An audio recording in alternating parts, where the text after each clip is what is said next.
We are here near Larch and Lake Lansing Road, about 3 miles from East Lansing, Michigan State University's campus, and you're taking a live look behind me right now. You are seeing about a half dozen police cars here on the scene. It's definitely still snowing. If we take it to the roads, you're going to watch this cata bus coming by here, and you're going to see that while you can still see the pavement, that it is slippery. We are here on Cherry Street and Nelson Street in Potterville, and just take a look at the damage right next to me on this roadway. You are seeing large trees. Here in Michigan, for the first time ever, we had 9 days of early in-person voting. We are away from the thousands of people who are gathering in downtown Lansing. We're kind of behind the state capitol on South Walnut Street, and I'll show you why. One of the most newer things to Silver Bells in the city are all of these drones for the incredible light show. The first song that's being played, what is it? People can tune in now. Mariah Carey, All I Want for Christmas Is You. All I want for Christmas Is you. Live in Lansing, Taylor Gattoni. If you don't go because of the weather, you'll never go. There's always an excuse. Michigan's weather can be unpredictable and sometimes a mess to go outside in, but not for Cherry Hamrick and Mark Bazita. I love when how it sparkles. When it's windy like that, I love that. You can find the two of them tracking their mileage every single day. We say it has to be a minimum of a mile. These two friends have walked the extra mile, or miles, for more than 1,870 days. It was 5 years on March 15th, which was the first day of lockdown. So we always know that day. The joke was, it's not, are we going to walk tomorrow? It's when.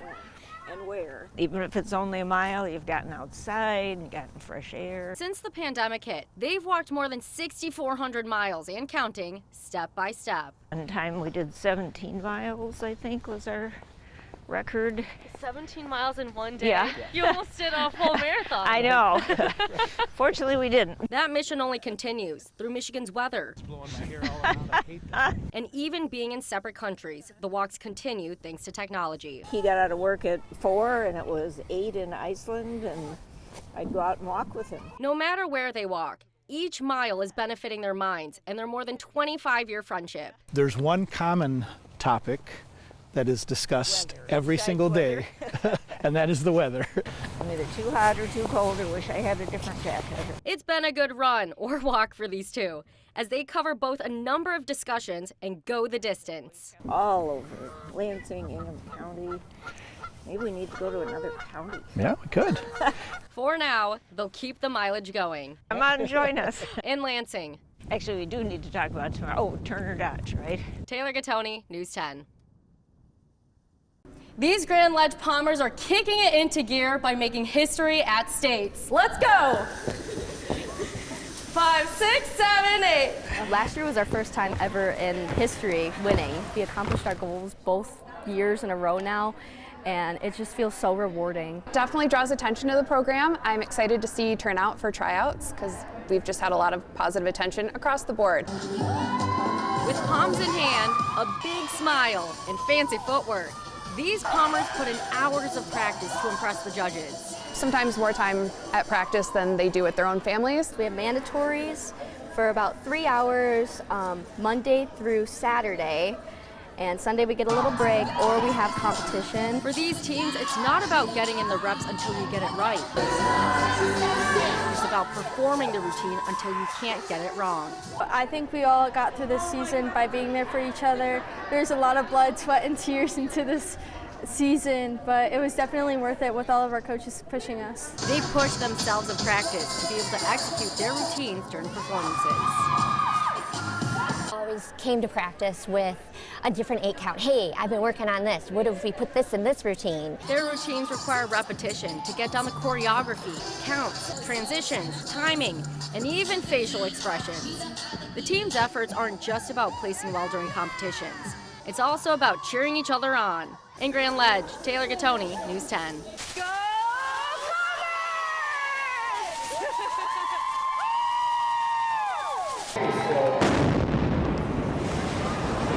April 15th, 2013. Bombers attacked during the Boston Marathon, carried out by 2 brothers. The homemade bombs, planted in backpacks to express their anger over wars in Iraq and Afghanistan. 26,000 runners ran for their lives. Stacy Menapace-Dietzel was among them. I was quite close to the bombing, and when I got home, I was really struggling. I couldn't be in any large group. Oh, hi, Stacy. You're almost there. To cope with her anxiety and her fear of crowds, she chose to push past fear and pull in strength by leaving her footprints across the globe. I just decided I was going to put myself in every major marathon. Stacy has raced every major marathon and on each of the 7 continents. I did not think I wanted to run more than a mile. But that 1 mile has now turned into more than 341 miles. Stacy's marathon mission started with her potentially needing leg surgery. Instead of surgery, she chose to strengthen her legs through running. I needed to get up and move. At first, moving meant getting off the couch. I couldn't be in a parking lot. It was really bad. I couldn't sit in a restaurant. And I knew there was a problem. After the bombings, Stacy was terrified to run, but knew she needed to do it over and over to face her fears. She also wanted to help others, which led to her getting involved as a nurse case manager who uses the practice of exposure therapy. I also think it's important to share with other people in case they're stuck, because it's easy to get stuck. And I want other people to know that you can keep moving forward. Moving forward sometimes meant taking 2 steps backward and landing on the couch again. I always say, give yourself a day if you're having a rough day, and maybe even 2 if you're having a third day. You need to talk to somebody.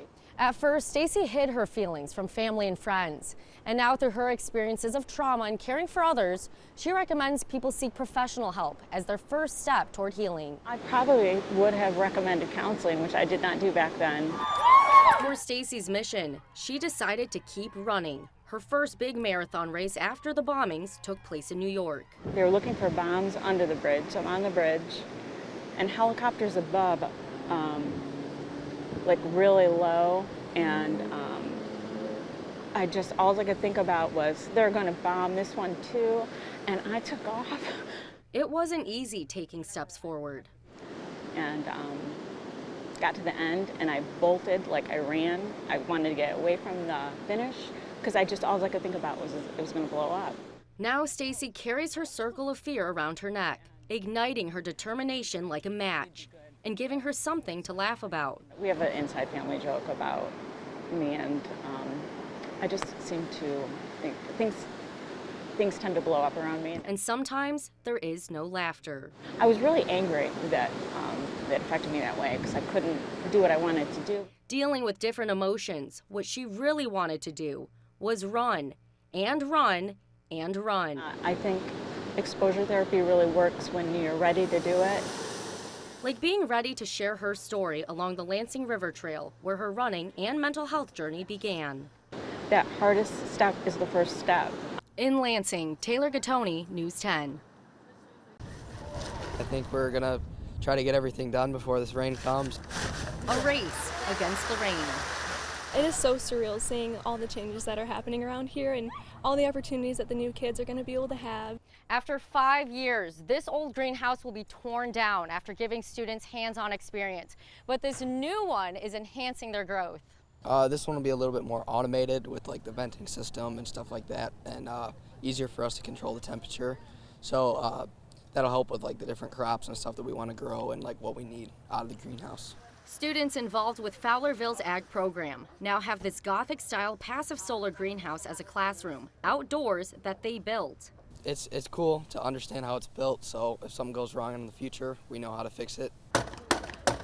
Students like Luke Flatt helped with the greenhouse's framing, installing vents, and putting up the tarp to shield the vegetation from Michigan's weather and lengthen the growing season. It's going to be so nice to have this extra space and protection from the weather to be able to do those projects and really control the atmosphere. The greenhouse is also an atmosphere for students to identify some different variables, for example, our fertility and water levels and temperatures and humidity, and then kind of tease out those variables to determine what are some of the most effective ways to grow crops in a setting like this. From farm to table, or in this case, greenhouse to table, We're definitely going to have some rows that we can walk in, but everything's going to be covered in greens. It's going to look beautiful in here. I think maybe if we all pull them on. Students are consuming new hands-on experiences and helping to feed their community so they can all grow together.